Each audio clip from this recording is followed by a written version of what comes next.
Bismillahirrahmanirrahim. Rabbi shrah li sadri wa yassir li amri wahlul 'uqdatam min lisani yafqahu qawli. Starting with the great name of Allah, who is the most merciful and gracious. Dear students, today we are going to discuss stanza number 2 of the poem Hope is the Thing with Feathers, composed by Emily Dickinson. Stanza comprehension of the second stanza. So let's come to the stanza, paraphrasing.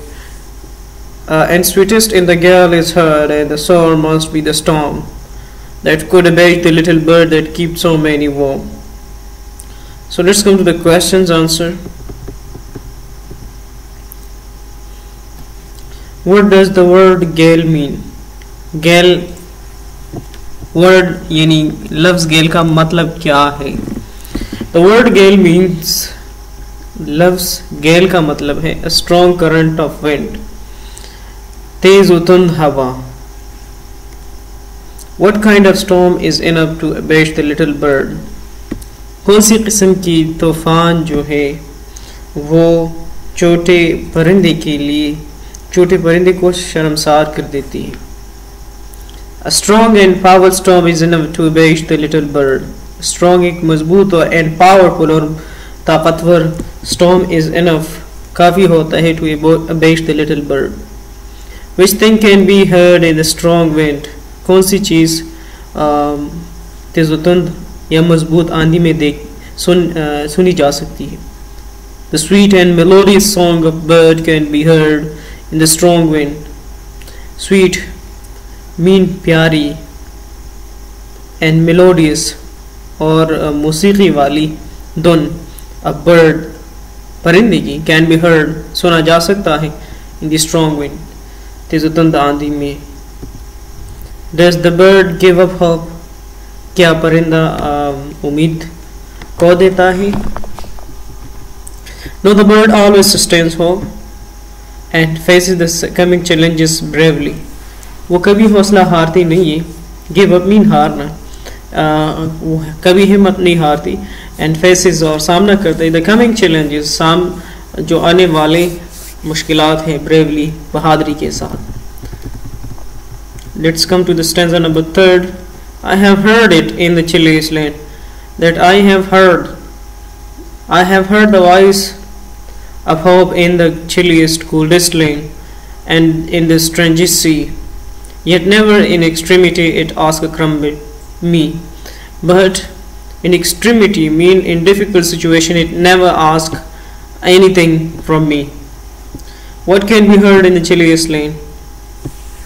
मतलब कि सरतरीन मकाम पे कौन सी चीज़ सुनी जा सकती है? The sweet song of hope can be heard in the chilliest land.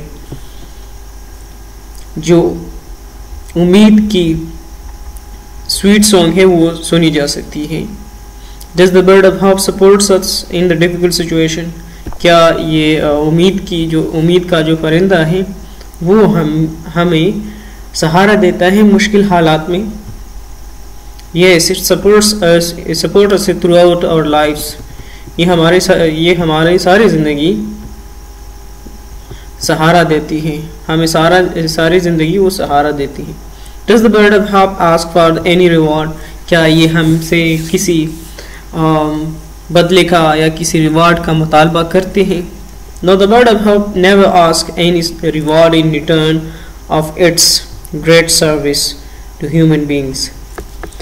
उम्मीद कभी भी नहीं मांगती किसी भी बदले के बारे में, किसी की रिवार्ड के बारे में. In return of its great services, अपनी अजीम खिदमत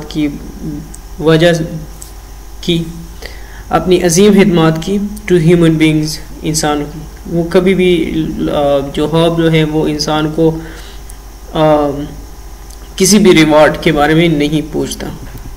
Write the name of the poem and poet and the poem. The poem Hope is the Thing with Feathers is written by Emily Dickinson. Let's come to the comprehension page number 78. What is the implicit and explicit meaning of the poem Hope is the Thing with Feathers? What is the implicit? Implicit का मतलब है जो hidden meaning है. Explicit meaning जो हमारे साथ surface meaning होती है।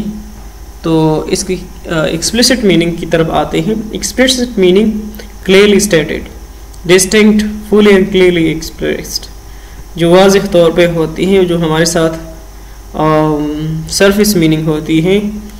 और implicit meaning suggested but not directly expressed, वो जो हेडिंग मीनिंग होती है उसको कहा जाता है। The implicit meaning of the poem hope is the thing with feathers is that hope is the thing with feathers. तो इनकी इम्प्लिसिट मीनिंग हो गई कि होप ऐसी चीज़ है जो एक परिंदे की मानद है जिसके पर होते हैं। The explicit meaning of the poem is hope is like a bird which lives in the heart of people and encourages them in the difficult situation। और जिसकी सरफेस मीनिंग है ये इस तरह है कि होप एक परिंदे की मानंद है जो लोगों के दिलों में रहती है और ये लोगों की हौसला अफजाई करती है सख्त हालात में। What is the theme of the poem Hope is the thing with feathers? इस पोम के थीम क्या है hope is the thing with feathers का? तो इसका जो थीम है, hope is the theme of this poem, hope is the thing with feathers is that hope is the most important thing of life, कि उम्मीद जो है ज़िंदगी के एक बहुत अहम चीज़ है, विच सपोर्ट्स, जो हमारी हौसला अफजाई करता है, जो हमें सहारा देता है, इनकरेजेस और हौसला अफजाई करता है थ्रू आउट आवर लाइफ, हमारे सारी ज़िंदगी की।